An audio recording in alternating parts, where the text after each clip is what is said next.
staklės visą kitą išvežė į užsienį ir pardavė. Ir vėl tokių verslų nebebus. Praktiškai reikėtų orientuotis, kad ateity, kuriant verslą, jūs būsite maža įmonė, gal net vieno žmogaus įmonė. Ir sėkmingai turėsite pajamas. Sėkmingai turėsite pajamas, netgi, sakykime, dirbdami samdomų darbuotojų. Tarkim, dvigubai pajamas didesnis. O gal turėsite ir tokias pat pajamas, kaip ir samdomas darbuotojas, bet turėsite laisvą laiką.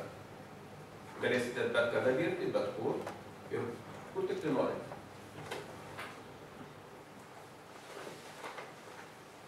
Suprasti, kas yra sėkmingas verslas.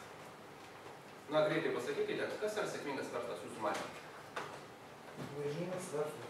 Tam, kur mes daryti, patinka. Taip, iš principo taip, sakykime, čia yra pats svarbiausias dalykas. Laimė yra pats svarbiausias dalykas.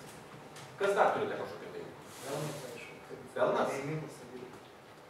O kodėl? Nu, gal laimingas daryti. Kas dar turi kokių minčių? Sėkmingas verslas yra dirbantis verslas. Nesėkmingas verslas yra to verslo, kurio nebėra. Kol jūs dirbate, tol jūs esate sėkmingas verslas. Net jeigu dirbate į minus. Nes aš tikiu, kad tas bus, na, vienkai, jūs arba numirsit, arba išliksit. Išliksit sėkmingas verslas. Todėl pelnas yra toksai labai sąlyginis dalykas. Jeigu jums patinka darbas ir veža, tai yra motivatoriai.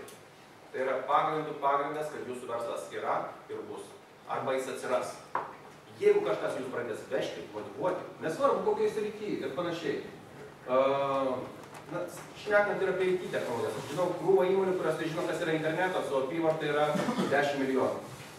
Jie nišiniai produktai, gamina kažkokias tai detalės medžio, tiekia jas 3 įmonėm, kurios 3 tik yra, ir jiems nereikia reklamuotis internete. Jiems svarbiausiai laikų patekti, išlikti paklausiems ir panašiai. Jie stebia šitas įmonės, su jiems bendradarbiavim ir viskas. Taip kad verslai jie visokie yra, jų formų yra visokiausių. Ir jūs neturite susikoncentruoti kažką, tai kad yra tik vienintelis būdas ir teisingas būdas pradėti ir sėkmingai turėti verslą. Jų yra begalė. Ir kaip jūs įsivaizduojate verslą, toks jis yra.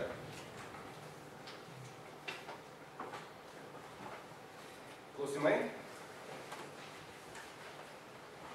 Na, prašau. Ar ta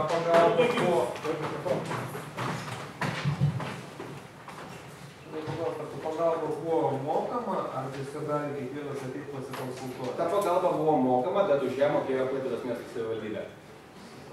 O kitas variantas, norint tapti jūsų nariai, ko reikia?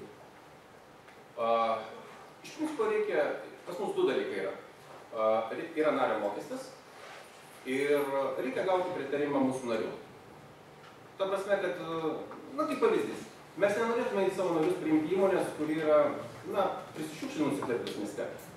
Ir išim su to, kad jie reikės statyti reputaciją, kad nori stoti į mūsų asociaciją. Na, mes truputį šitoj vietoje vertume. Bet iš principo narių gali būti beveik bet kas.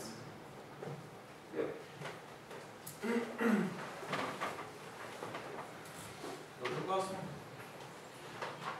Jeigu kils kažkokių tai klausimų, galite užduoti praktiškai bet kada vėliau.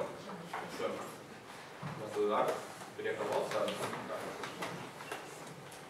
Jeigu klausimų nėra.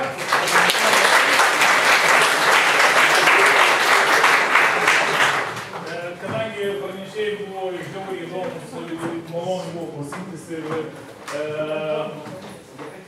naudingi, dėl to išsiklausimus visiškai iš savo programos, jeigu pastebėjote. Ir dabar siūlyčiau taip.